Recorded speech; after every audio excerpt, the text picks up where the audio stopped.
Okay, let's talk about decision making. I sent an email out on Wednesday of this week, my midweek musing email. And this week I was talking about decision making because it comes up a lot with clients, but it's also something that I have been focusing on myself this week. It's making some decisions and decisions that have kind of been bubbling for a little while. And I kind of had that gut feeling, that heart feeling of the decision that I wanted to make. I was kind of waiting for my head to catch up. And sometimes the decisions that we make, they're head decisions, and sometimes they're more heart and gut. And sometimes we need to line all three of them up to be able to make those decisions. But quite often, when I'm talking to clients, the conversation is often around that feeling stuck. And so, quite often, what happens is people are experiencing that fight, flight, freeze response, and the decision becomes so much more overwhelming. And there's a lot then of the fear and those anxious feelings and those really uncomfortable feelings that sit around that decision. And sometimes, the longer we leave making the decision, the more difficult it becomes. Not sure what that was because there's nobody else here. I think the wind just blew the door open. Okay, what was I saying? So, the fear of making those decisions. So, sometimes it's making the decision itself. Sometimes it's making the decision, but being able to communicate the decision that they've made with other people. And sometimes it's making the decision and then feeling confident, comfortable enough to be able to stand by that decision. So sometimes we make decisions knowing that other people are going to have a different perspective or they're going to have a different point of view. And making that decision, we're kind of weighing up the evidence so that when we go into those conversations, we can stand by confidently with that evidence base or be able to confidently communicate how we've reached that decision. See this a lot in leadership, especially when we're making a decision that might impact a lot of people. Actually, talking through what options were on the table and how we've reached the decision that we've reached can really help not just the communication, but it can help with the understanding. And I think sometimes we don't always take people on that journey of how we've reached that decision. And so we don't communicate that. So people don't necessarily understand the process that we have been through to reach the decision that we've made. So, one of the things that I will ask clients that I'm working with when this comes up in coaching sessions is what are the options that are in front of you? So, what do you see are the options, even the ones that you have already discounted? Sometimes we can be very quick to work out which ones are not a viable option to us. But in a coaching session, I will ask them to talk through all of those. And I'll get them to talk me through and talk themselves through, most importantly, the options that are in front of them, and then talk through the benefits, the risks, the pros, the cons. Benefits if they do, and benefits if they don't. Also, the risks if they do, and the risks if they don't. And be able to walk around it from different perspectives to help them to explore the different options that are on the table, then start to look at which ones they feel are the better options. So it's not always a right or wrong. This is something that a lot of people talk about, making the right decision or the pressure to make the right decision. And quite often it's not about a right or wrong decision. It's more of a best or better. And quite often it's down to knowing what we know at the time. So we can only make a decision based on the information that is available to us. And sometimes that's one of the things that holds people back from making that decision, is because they feel like they don't know enough. So again, another coaching question I might ask in this scenario is, what information do you feel that you need to have to help you to be able to make this decision? And then what information do you have that could help to make that decision without it? Because sometimes we focus on the gaps rather than focusing on what we do have.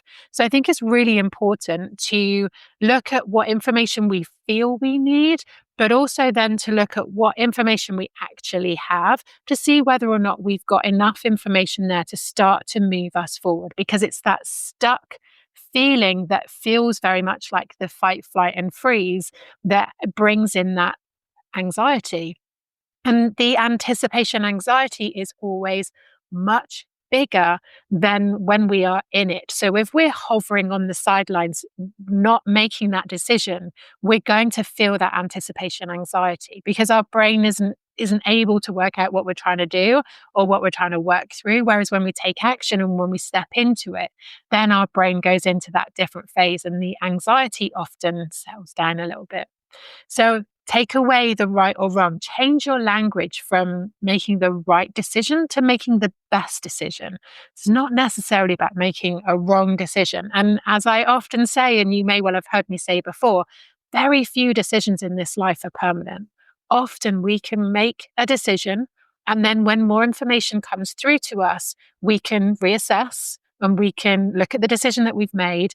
We can look at the information that we now have, look at that bigger picture and look to see whether or not we need to make a different decision. So very few decisions in this life are permanent. But sometimes we add weight to the decisions, whereas actually when we take that step back, we take that pause, take a deep breath, look at the bigger picture. The actual decision that we're looking to make is not as big, or certainly the impact is not as big as we perhaps feel it might be. So again, this is where language is really important. What do we feel? But also, what do we know? What do you know that is going to help you to make this decision? So this has kind of been where I've been this week. And I think I have been using a lot of the I feel language when I've been talking about it or certainly working it through in my own head, in my own space. I've been using a lot of I feel language. I feel like I need to be doing this, or I feel like I should be doing this. And I know you've all heard me talk about the shoulds a lot. So this week, I've been trying to really focus on shifting some of that language to what do I know? What do I want? And changing the shoulds to coulds. What could I do? Because just because I can do that doesn't mean I have to do that.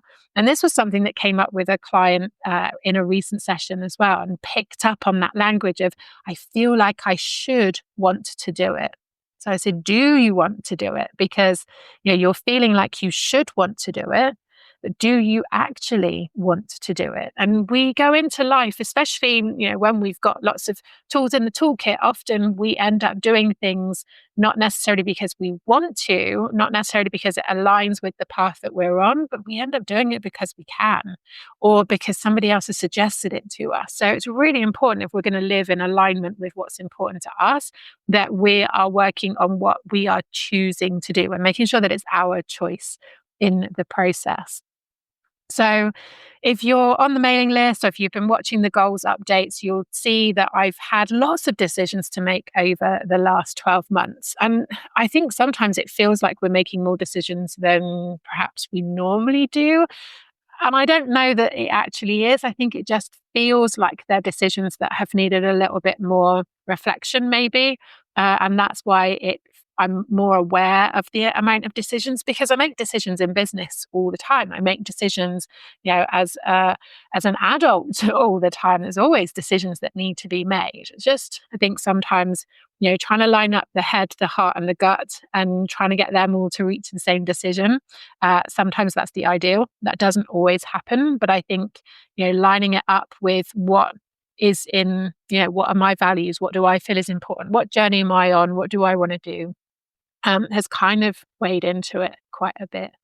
So I guess that's the midweek musing for this week. Appreciate this isn't going out midweek, but it was the midweek musing that went out into the newsletter this week. So if you don't want to wait for these to reach video, then get yourself subscribed to the mailing list. I'll drop the link in the comments. And also, if you haven't subscribed already to this YouTube channel, then hit the subscribe button and feel free to engage in the comments. It's always nice to hear from people who are subscribing and listening and watching the videos. I know a lot of you like to stay lurkers. I'm okay with that. But for those of you that want to share, I would love to hear from you. But those are the questions for you this week. You get to make those decisions. You get to choose. And so I think the important thing here is just remember, we do the best that we can with the skills, the tools, and the knowledge that we have. Just remind yourself of that when you're making those decisions, and it will probably help you to just take that step. It's a best decision, not a right or wrong decision. we are making the decision knowing what we know right now. We can make a different decision when more information becomes available to us, and we're doing the best we can with the skills that we've got and the tools and knowledge that we have right now. When that changes, in the words of Maya Angelou, when we know better, we can do better. But right now, we're doing the best we can. So I hope that's helpful to you. That is my midweek musing for this week. Let me know what your thoughts are in the comments, and I will see you all again very soon.